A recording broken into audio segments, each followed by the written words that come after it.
سورہ الجمعہ قرآن کی 62ویں سورت ہے۔ اس میں 11 آیات اور 2 رکوع ہیں۔ بسم اللہ الرحمن الرحیم۔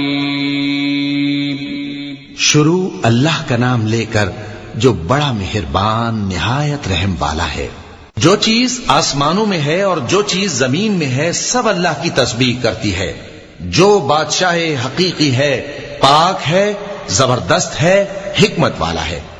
وہی تو ہے جس نے ان پڑھوں میں انہی میں سے ایک پیغمبر بھیجے جو ان کے سامنے اس کی آیتیں پڑھتے اور ان کو پاک کرتے اور انہیں کتاب و حکمت کی تعلیم دیتے ہیں۔ اور اس سے پہلے تو یہ لوگ کھلی گمراہی میں تھے، اور ان میں سے اور لوگوں کی طرف بھی ان کو بھیجا ہے جو ابھی ان مسلمانوں سے نہیں ملے، اور وہ غالب ہے، حکمت والا ہے۔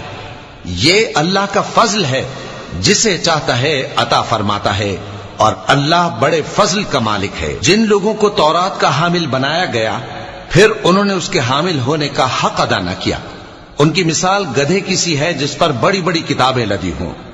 جو لوگ اللہ کی آیتوں کی تکذیب کرتے ہیں ان کی مثال بری ہے، اور اللہ ظالم لوگوں کو ہدایت نہیں دیتا۔ کہہ دو کہ اے یہود، اگر تم کو یہ دعویٰ ہو کہ تم ہی اللہ کے دوست ہو اور دوسرے لوگ نہیں، تو اگر تم سچے ہو تو ذرا موت کی آرزو تو کرو۔ اور یہ لوگ ان اعمال کے سبب جو یہ کر چکے ہیں ہرگز اس کی آرزو نہیں کریں گے، اور اللہ ظالموں سے خوب واقف ہے۔ کہہ دو کہ موت جس سے تم بھاگتے ہو وہ تو تمہارے سامنے آ کر رہے گی، پھر تم پوشیدہ اور ظاہر کے جاننے والے مالک کی طرف لوٹائے جاؤ گے، پھر جو کچھ تم کرتے رہے ہو وہ سب تمہیں بتائے گا۔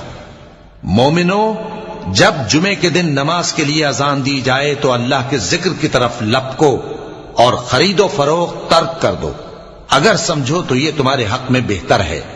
پھر جب نماز ہو چکے تو زمین میں پھیل جاؤ اور اللہ کا فضل تلاش کرو، اور اللہ کو بہت بہت یاد کرتے رہو تاکہ کامیاب ہو جاؤ۔ اور جب ان لوگوں نے سودا بکتا یا تماشا ہوتا دیکھا تو ادھر بھاگ لیے، اور اے نبی صلی اللہ علیہ وآلہ وسلم تمہیں خطبے میں کھڑا چھوڑ گئے۔